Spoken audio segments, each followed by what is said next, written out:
The Clash, Rock the Casbah. I don't know if I'm saying that right, but here we are. We've arrived at the Clash from London Calling was the last one that we did. You guys said we had to come to this one, and we have arrived. I love the London Calling. Really, really cool song. Obviously, London got themselves an anthem with that one, and we're back to check out more from the Clash. Yeah, I really liked like the punk vibes from the last one that we did. Yeah, and seemingly they were originators, really influential in combining different musical elements, and no idea what to expect on this one with Rock the Casbah, because I had not heard that name before, or that term, I should say. No. The word Casbah. But I think from what we briefly looked up, our brief research, it's referencing a fortress of sorts, and my distinction was it's similar to a castle, which Casbah, maybe it's we're talking about in like the Middle East, basically, I think. Yeah, I think it's similar, like I said, like a citadel in Africa, right? Yeah. So from that standpoint, that's why I'm saying like maybe it's what they would call, a castle in a different part of the world. But I don't know. You guys can give me more insights. Educate us. We love learning from you guys. Maybe we'll get some reference in the song itself, the lyrics. Yep. And because I feel like, I remember in London Calling, their lyrics were pretty sick in that too, right? Yeah, I thought they did a good job with that. It was had a lot of energy to it, but it was like, there was like some political references and stuff in there. Yeah, too. but not like political in the way that you might get a vibe of they were saying one thing or the other. It was more of like, I think I was kind of referencing the world coming to an end type deal. Yeah, I think they were also referencing the Queen quite a bit as well. No, you're thinking of the Sex Pistols. Okay, yeah, I got confused there for a second. Yeah, both of them, similar genre. Yes. But and I mean, maybe they did. Maybe I'm lying. No, you're right. I remember now. I think it was the Sex Pistols one that I'm thinking of. That one was really politically charged. Yes. The London Calling one, I think, was more around the concept that all hell was breaking loose. Yes. And anyways, so we're rambling here, guys. This is not. Well, you're refreshing my memory. This is not a good start. We need to get into the Clash very, very quickly here, Sam. However, we wanted to make mention that this performed reasonably well in the U.S. It actually performed better in the U.S. than it did in the U.K. It went to number 8 in the U.S. and it went to number 30, I believe, in the U.K. Yes. So that's surprising. It was their best performing song, actually, in the U.S. Yeah. And I believe it's certified gold as well. So this was a big one for them. So we could see why you wanted us to check this out. But we are always open to more suggestions. And we'll see how we go. We'll see how this goes from the Clash. Because we may hate it and never want to come back to them ever again. Chances are low of that happening, though. Why, Sam? Because I feel like we like most of the stuff that we do on the channel. You're saying you guys always have great suggestions. That's what I was going to say. The subscribers tend to be pretty good, huh? Yeah. All right, let's check out the Clash.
Well, this is entertainment all around. The video, the song, the lyrics.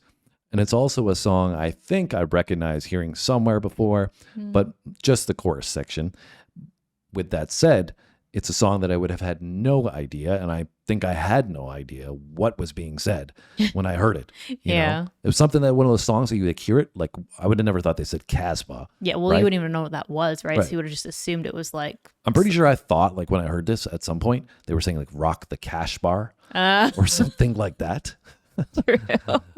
But I was hearing like Casper, like Casper the Group, the ghost. All the lyrics in this are kind of like that, right? If we weren't reading the lyrics or, you know, knowing a little bit about the Clash going into it, we probably would have been so lost in the sauce about what this song was referencing. Yes, for sure. And like you said, the video is very interesting, like two very different cultures coming together to go on a little journey.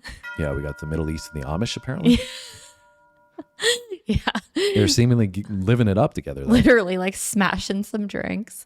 Yeah, but I mean, from an actual musical standpoint, I feel like it has a really good beat to the song, like has good groove that I'm enjoying. Very catchy.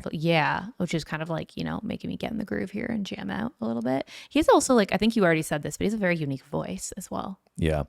Musically, really heavy reverb on the vocal there, giving it this kind of futuristic vibe. And even the delivery, I wouldn't go as far as saying it has like a hip hop influence in terms of like a rap delivery, but it's getting close to it.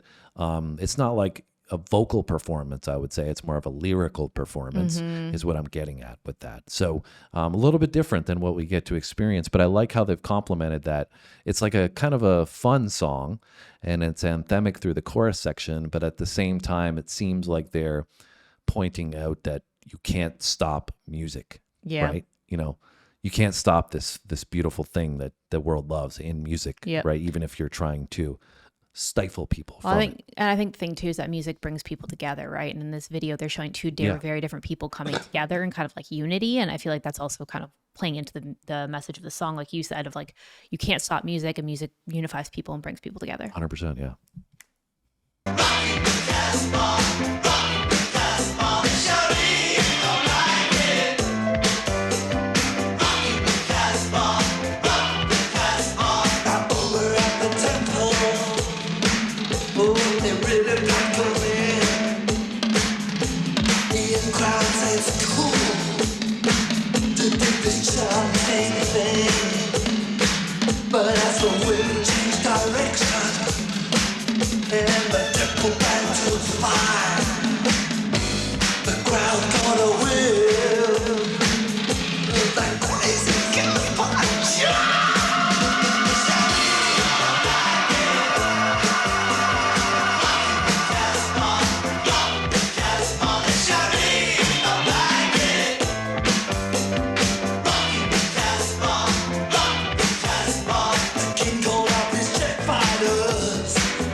It's interesting, you know, some of the references in the song would probably not go over the greatest nowadays, right? Because there's more cultural sensitivity. I think, you know, obviously things changed after 9/11, right? Yeah. So specifically in the US, I don't know if it would have got the reception that it did at the time versus now. I mean, personally, I think it's, just artistry and, they're, I think, highlighting differences in the culture, right? Yeah. But I think, sometimes people take that to heart. And I think we've seen historically, Middle Eastern culture really doesn't like when other cultures question their culture. Yeah. And some of it's, warranted. And I think, I'd just be curious to know what you guys think, if you think it would be something that would fly today or be more along the cancel culture side of things. Yeah. And something that we didn't mention at the pause that I'm like, I don't know how I forgot to mention that. The armadillo. The armadillo. I love him. I was thinking to myself, as soon as we started again, I was like, I can't believe I'm shocked that Sam didn't bring up the armadillo. As soon as I saw him, I was like, he seemed like he was ready to rock the Casbah as well. He was in there a lot. Solid feature. Yeah. I'd love to know if there's like a reason why there's an armadillo in there, if you guys know. Yeah, it's a good point because I don't know. I don't remember. I guess it would be Africa that you would find armadillos in, but it seems kind of random. Like it's not something I would associate with the cultural portrayal that they were providing. No. And it also just seemed kind of random that they kept showing him like multiple times, like running up to Burger King and yeah, the Whopper made me think about wanting a Whopper. I haven't had a Whopper in like, I don't know, 10 years maybe. I remember I had one, like it was a long time. And then I had one. I was thinking, you know what? Because I don't really eat fast food in general. I'm a pretty healthy eater, right? But I prefer if I'm going to get a burger, it's going to be a real solid burger, at a burger joint, not a fast food spot. But I remember it had been like 5 years since I had a Whopper, and I used to like them, right? So I thought, you know what? Screw it. I'm just going to have fast food today. We're going to live a little, guys. And then I got a Whopper. And I couldn't finish it. I was so disgusted. I was like, I can't eat this. It doesn't taste good at all. I literally felt sick to my stomach. Yeah. Now, I don't know. Maybe that was just the one place I went to. Maybe I went to the wrong Burger King at the time. But, obviously we've worked in fitness for a long time. So your palate changes after you change your diet. And that's more than likely what happened. But I was thinking for a split second there, I was like, maybe I do want a Whopper.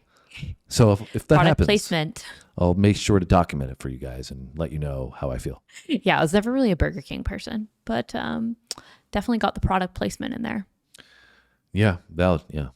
Anyways, you guys can let us know about the Clash, anything that we talked about in this video. We appreciate all your insights. Sam, anything you want to add before we go? I liked it, and I would like to see more from their catalog. I feel like this was very different than the first one that we did, so I feel like I would like to continue down the journey and see what else is in their offerings, their creative suite. I think it may be less punk influence on this one versus the last one, but both of them were very anthemic and catchy. Yes, and that's true. I personally like London Calling better. I love the hook on this, but I just felt like what London Calling was like a hard hitter. It was like something I will never forget. This one will be a song that I won't forget the chorus, but I don't think I'll be resonating as much with like the lyrics, and it was fun, but I really like London Calling. So very different though, showing your diversity, right? Yes, that's what I'm saying. I'd like to see more from their catalog to see like what else they have. If it's more like London Calling, if it's more like this, if it's just a whole blend of different things. Other than that, hit the like button, subscribe, leave a comment down below. Have a great day, and we'll see you in our next video. Thanks for watching, guys.